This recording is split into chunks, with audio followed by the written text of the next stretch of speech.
You're listening to the AID Network.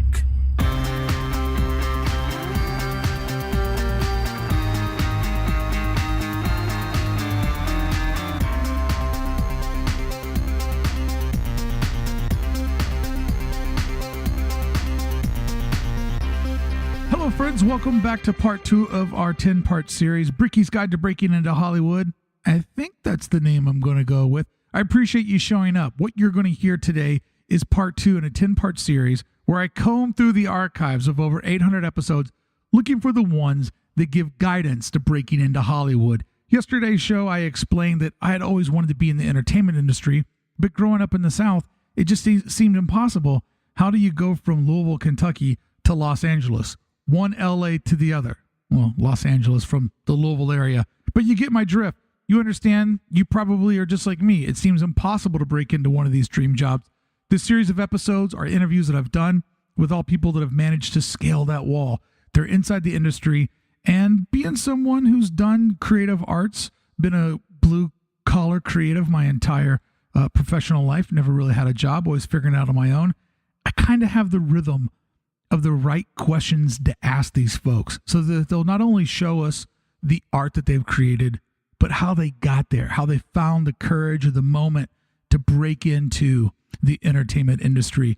This series of episodes and all episodes are brought to you by my friends over at jackprints.com. That's jakprints.com. They're the industry leader in printing. So if you need stickers, die cut, foil cut, I don't think foil cut exists, but Kiss Cut does, t-shirts, banners, you name it, whatever you're trying to make it great and make it with Jack Prints. It's jackprints.com/circle of trust. Today we go back to September 22nd, 2016, nearly 2 years ago when I interviewed Pete Oswald. Pete is the production designer of Angry Birds, the film. So we talk about the task that had never been done before. This is the first time it ever happened, where somebody took an iOS app, a video game, and turned it into a full-length feature film with real stars in it, like Danny McBride. We're not talking straight to video, we're talking straight to theater. And when you're the production designer, it is your responsibility to manage all things visual. Later in the series, we'll talk to people that do that in traditional cinema, but imagine the responsibility of you're basically the keeper of the gate. You hold the master style guide for 90 minutes of solid, fantastic computer animation. One of the things that Pete had to do for this project and many of other projects that he's done is when you design the character and then you know who the voice actor that plays it, you have to figure out how to design that person into the character. He also takes us through the process of animation, how the big ideas break down into small, tangible parts. One of the things that he really illustrated to us, get what I did there, is how they build self-confidence, where they start with a massive undertaking of a project that took over 3 years. Like, where do you start to build confidence so that you work your way up to doing the bigger, more difficult parts of the film, like the opening sequence? It's pretty mind-blowing. Pete's responsible for creating that style guide, for figuring out what do the birds look like, what kind of textures do we use when there's photos on their walls, what do those look like, what art decisions, what art choices do we make all the way. And he can do this because he is a fantastic illustrator in his own right. That's how he's able to manage everybody else on a large scale film like this. And then we also talk about working job to job. Before he got this full-time job working on Angry Birds, he would literally just work on per project. And think about that. You're working on a big Hollywood movie, doing character design. Once all the characters are designed, everything's wrapped up, you're out of a job. Congratulations. Hey, I'm just like you. I want to build my dream, and I want to build it tomorrow. Not a year from now, not 2 years from now. I want to do it as soon as possible. So let's spend today listening to Pete Oswald on Brickey's Guide to Breaking into Hollywood. This is one of 10 episodes that I've pulled from our archive of over 800. To hear the full episode, I believe it ran almost 2 hours. Go over to aidpodcast.com, become a member of the Circle of Trust, where you can unlock our archives, these 10 episodes, and another 15, all related to breaking into Hollywood. And that's even me ignoring the music industry. It's Pete Oswald from episode 456 from Adventures in Design.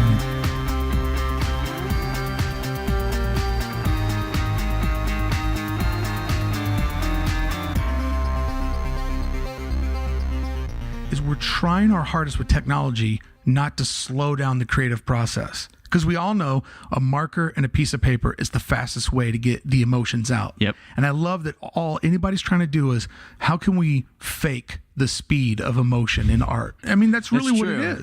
Yeah, you're right. It's so true. Because you lose that essence of what you're trying to convey every time you have to go like select a brush, now make the brush 25 pixels wide, now select this, now the right layer. You know, that doesn't happen in the notebook. No, and the computer's a great, amazing tool, and I use it every day.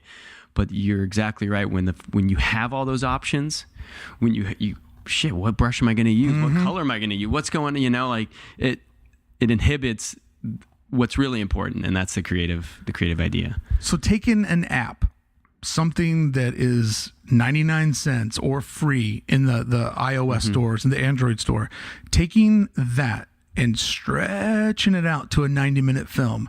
When you first learned this was going to be your fate for 3.5 years, were you stoked by the challenge, or were you a little intimidated, like, oh my God, how are we going to do this? I was sweating, not sleeping, nervous, because I'm not a gamer, but I got addicted to Angry Birds right after my wife had our first baby, and I was staying home, helping out, and there's not a lot a guy can do when baby's breastfeeding. So I end up getting attached to Angry Birds and playing this game, and oh man, this is really addictive, and it's cool, and it's funny because I'm not, like I said, I'm not a gamer. And then 2 years later, I get a call. Oh, we're thinking about turning this into a movie. Do you want to work on it? And I was like, yeah, this sounds really cool, but how the hell are we going to turn it into a movie? Right, what's going to happen? And then when I read the script, written by John Vitti, he's a Simpsons writer, and I was like, oh man, I totally see it now. For people that say the Simpsons have lost it, I say false. You can still turn on an episode. Yep. They're not serialized, so you can jump in anywhere on a Sunday night. It's still good. It's still funny. It's still relevant. It really is, yeah. And the fact that they've figured out, oh, we're around long enough now where we can just throw all of our rules out the window, and every 22 minutes that we create, it's a whole new set of rules. Yep. As long as the characters are somewhat what we know. I mean, Homer at this point is a real person. Yeah. And therefore they can throw the rules out every time. For you guys with Angry Birds, it's like, well, nobody, forgive me if I'm wrong, but has anybody ever taken a mobile-based app and turned it into a feature film? No, not at this level. I know video games have, right? But there's a lot more storytelling in Mario Brothers or something. And there wasn't, with the setup from the game on taking it and making a film, there was a basic, understanding of some of the characters, but none of the characters talked, none of the characters walked. So we had to figure out what do these birds look like? What do they, how do we make a compelling, appealing character that's going to carry a story for 90 minutes. So when you read the script, you didn't know the actors that were attached yet. So you just read all of the characters in your own voice. How much does it change your creative perspective when you realize that we've got a dream team of actors voicing these guys?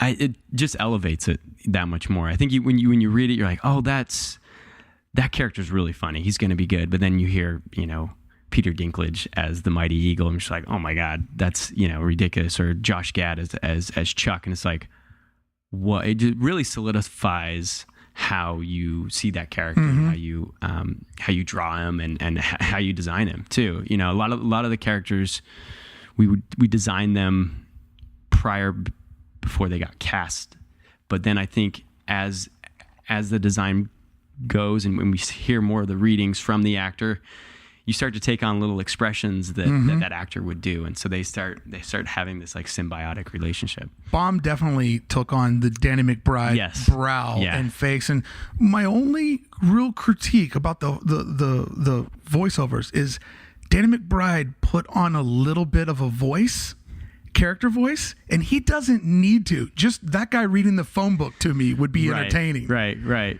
And it was also weird to hear him not curse for 90 minutes. I wish we could hear that version.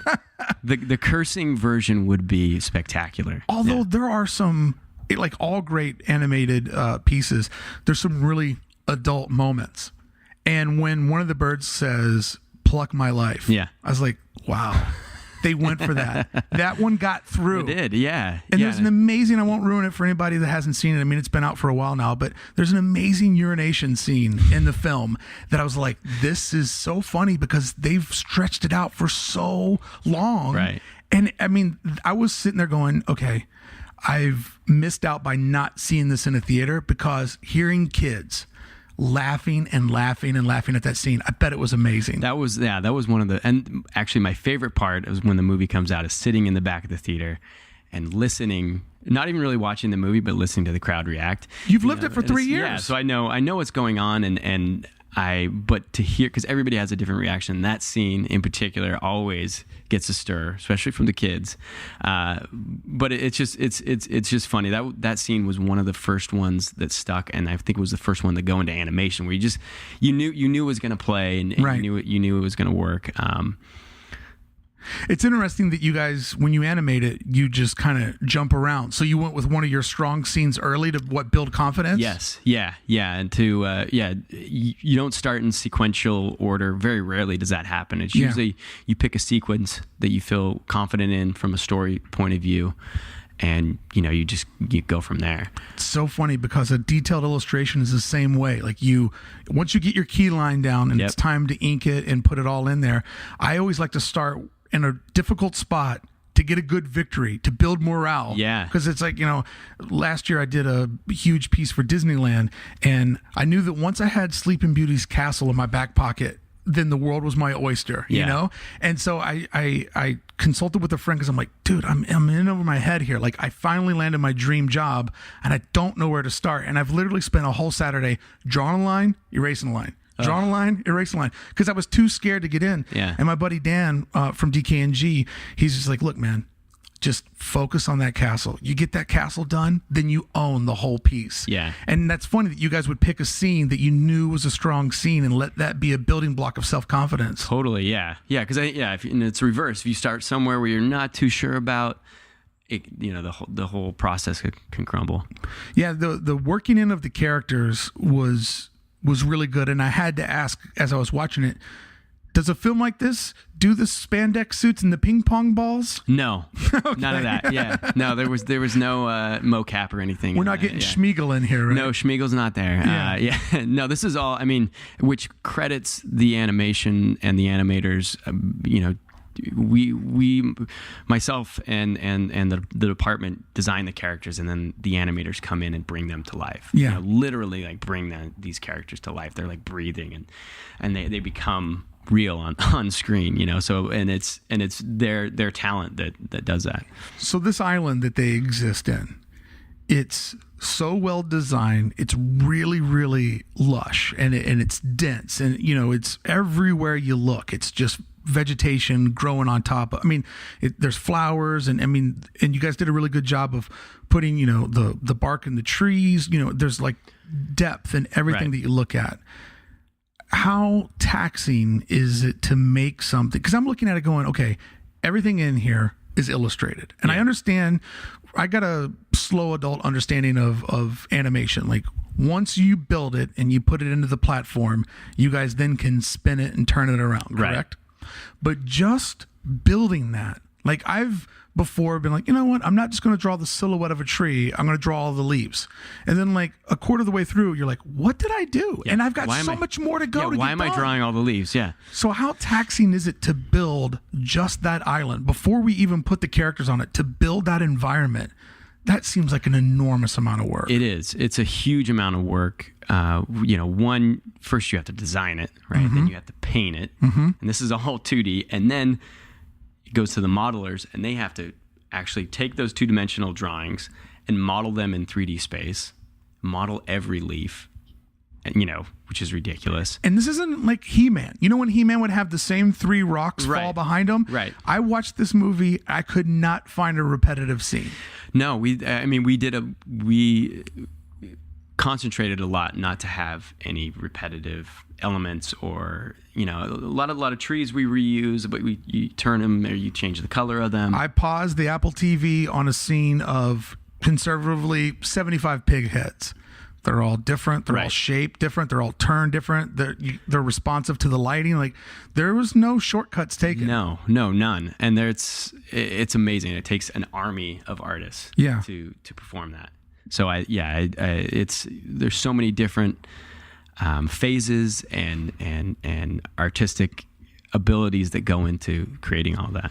So in the opening scene of this film, and you've worked on a lot of great films, but I wanted to just sort of take one, because if you focused on one, you could kind of learn the lesson from the sum of all of them, and it's the most recent one you've done. So I would assume this is the most knowledgeable you've ever been at your craft. Yeah. The movie opens up, and it's important for a kid's film to really get their attention out of the gate.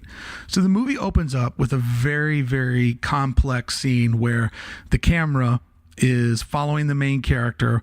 And I mean, this camera is spinning. We're going up, we're going down, and he's late for a gig, which is funny that a bird has a job. Right. But he's late for his job, and just the way that the camera spins and turns around, that opening sequence, do you have any idea how long something like that takes to make? Because I'm thinking they go in guns a-blazing to get those kids to sit back, to open up their minds, to focus for the next 90 minutes. It seemed incredibly complex and ambitious, that opening scene. It was very, very ambitious, and it was one of a later sequences, because we had to get some other sequences under our belt and build some other elements because there's a lot of kind of one-off shots. We didn't have a whole set to like from point A to point B. We're Red running through the jungles. You kind of have to piece together areas of the set and everything. So it's different, so we waited.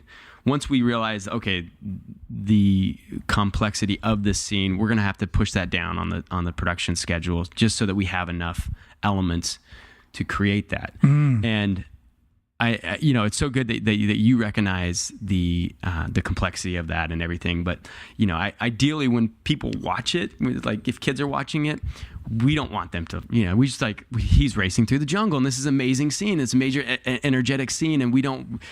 Hopefully, I think if you do your production design right, you're not thinking about the set. You're thinking about the emotion. You're thinking about the story. You think about the character, Well, it's so fast that right out of the gate, what you guys do is take the viewer into this world. And by him sort of, I don't think that most people wouldn't think about this because they just watch cartoons and they just think, oh, it's a cartoon. Yeah. But what you've done in a matter of, a minute, 2.5 minutes is you've introduced me to this entire land. Like, it's almost like a tour guide that's taking me through it. And all of a sudden, this bizarre world feels real because I've experienced all of it and really, really quickly. And I always think that stuff like that, if you think about the design that goes into it, it's a ton of work, just sort of almost navigating the camera, if you will, in that many directions. And I mean, we're not talking about a real place. That's the confusing part. Like, if you watch this opening scene and think about it from a production point of view, how in the hell did you guys figure out the camera spins, it looks up, it looks down, we're now going fast, we're now going slow? I mean, it's an enormous amount of work, but that's the sleight of hand of Hollywood. Like, that's all to get you in that world. It's the introductory. It's the welcome to this land, for the next 90 minutes. Yeah, and I think it was a great call by the directors and the producers to start the film like that, because it does immerse you, and you immediately feel connected to the location and to the characters, and you get that this place is organic, that it's all made of, it's on an island, and these birds are flightless, and they live there. So I think it was a smart choice by them. And it's also kind of a fascinating way to do something that important towards the end. Because at that point, you should be hitting at all cylinders. And you've got, like you said, you've got all your collateral already, an asset sort of design.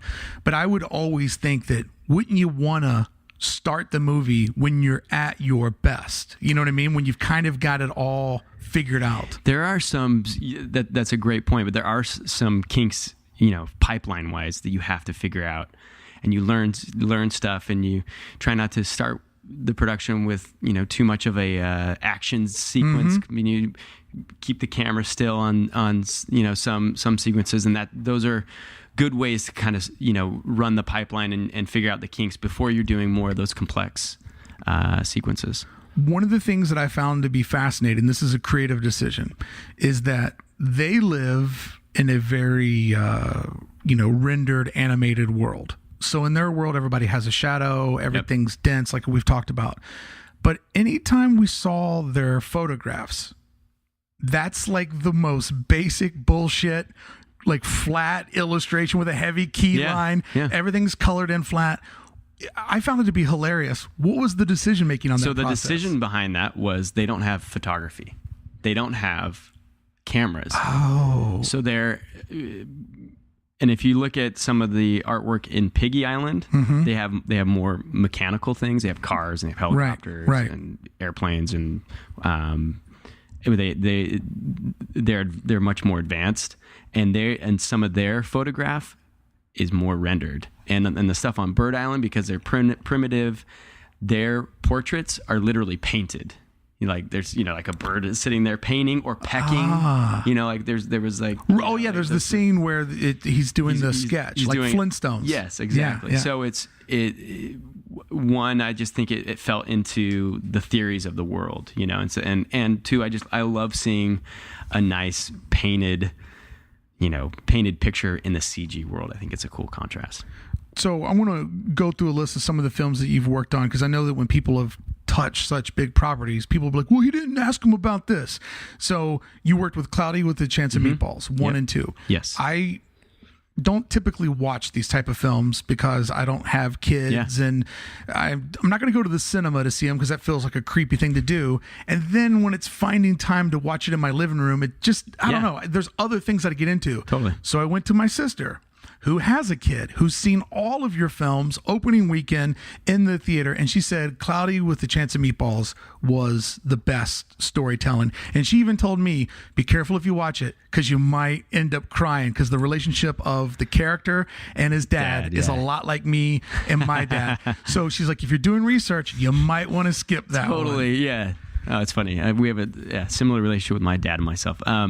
But that film was amazing to work on. It was directed by Chris Miller and Phil Lord, who are just awesome, collaborative, creative dudes. And it's so much fun. And the style that the movie was designed in had a kind of like a Miroslav Sasek feel to it, mixing with Muppets, which is like two of my favorite things in the entire world. And combining those was just awesome to create the characters and the world itself. And a huge technology jump from 1 to 2. Yeah, there was quite a bit of span in between. I think 4 years.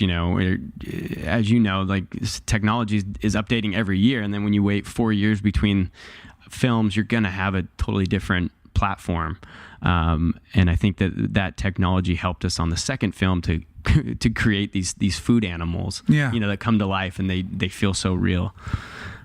And then after that, you also worked on Hotel Transylvania. Yes. Which is super stylized, because the Cloudy with the Chance of Meatballs is kind of, it's our world, basically.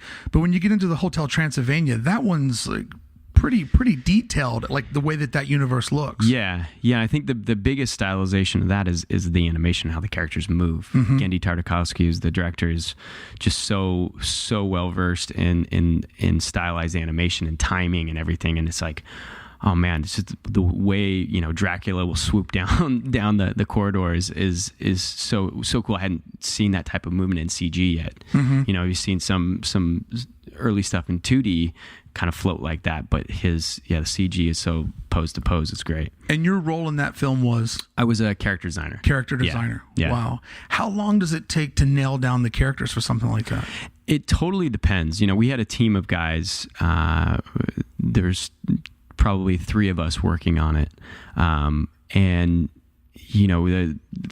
with the characters, it can depend on if it's the main character that usually takes the longest. Right. Months, maybe even close to a year if they haven't nailed down the story and they don't need it for production yet, or a couple days. It's like, we just added this scene. We need a zombie. Can you design the zombie? Right. So it really depends on how much screen time this character is going to get, how many notes, the producers, the studio, the directors are going to get.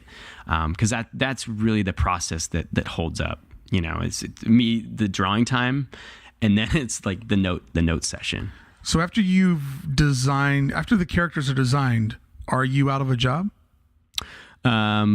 Depends on what type of contract I have. Got it. So if I'm, and I've done it both ways. A lot of times I sign on just for one film, and when the characters or whenever that job is completed, I'm off the film, and I'm finding another job, or When you're signed to a film, is that the only job you're doing? Yes. Got it. Yeah. Usually, yes. Do you have an agent? I don't have an agent. I've just because I have a lot of friends in the industry, and the industry is small.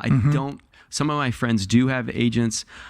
For me, I don't find that I need it, just that I have connections. Your IMDb page would say that you don't. and I'm not saying that to boast or anything, but I just feel like, hey, if you because the industry is small, and I've worked at a lot of different studios, and I've made connections, and I've tried to do the best at keeping those and not burning the bridges. Right. That you never know when the next job's going to come. Right. And then Paranorman. Right. That movie looks fantastic. That was such a cool experience because, it was up at Leica, and they do all stop motion. It was my first stop motion film. And to see these sets and these characters being hand built was just phenomenal. And we're so used to looking at stuff in the computer. We're so used to seeing stuff, on our phones or wherever, to go up and to touch a building that I drew that somebody else built, based on my illustration. It's just like, oh my God, like it's really cool. And that film does have texture on it. Yeah. Like when you look at everything, because it is organic, you can see brush strokes and grains on everything. Yeah. Which once again, you take an 8-year-old there, they don't see that. Right. But nerds like us are like, oh wow, look at that. Norman's eyes aren't perfectly round circles. You can tell that they're like hand drawn, and I love that part about it. And whether I'm making a CG film or a stop motion film, keeping that hand drawn feel is really important to me, and that analog feel to it, because the computer can be so slick and it can do everything, and it's so mechanical. You have to find ways to break that up. The computer wants to be very organized, and it's like, how do I make this feel more? You need to make it, and this is ironic talking about Angry Birds. You need to make sure it looks like a cartoon and not a video game. True. Because that's two different looks. Because for whatever reason, video games never, like, I don't know why. Like, if I were to make a video game, I would try my hardest to make it look like a cartoon. Yeah. Because obviously the technology is available. You can do it, yeah. But they try so hard to render things to make them look real, and then they miss the boat by a long shot.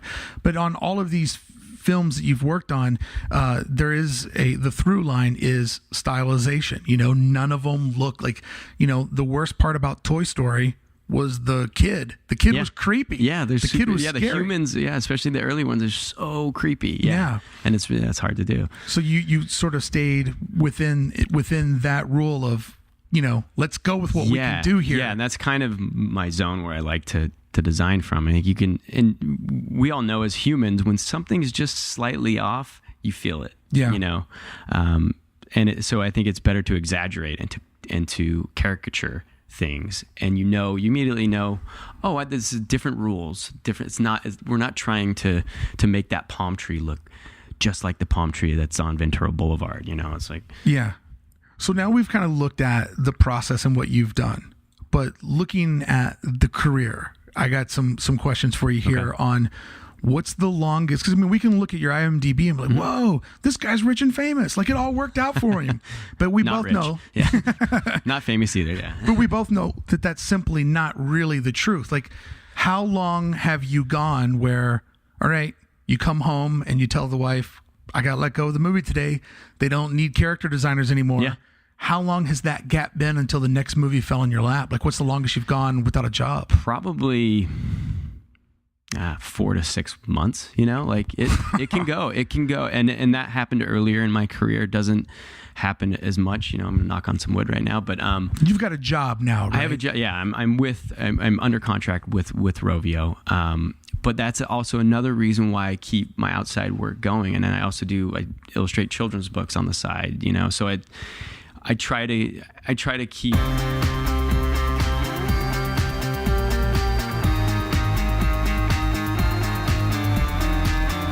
Hey friends, I hope you enjoyed this interview.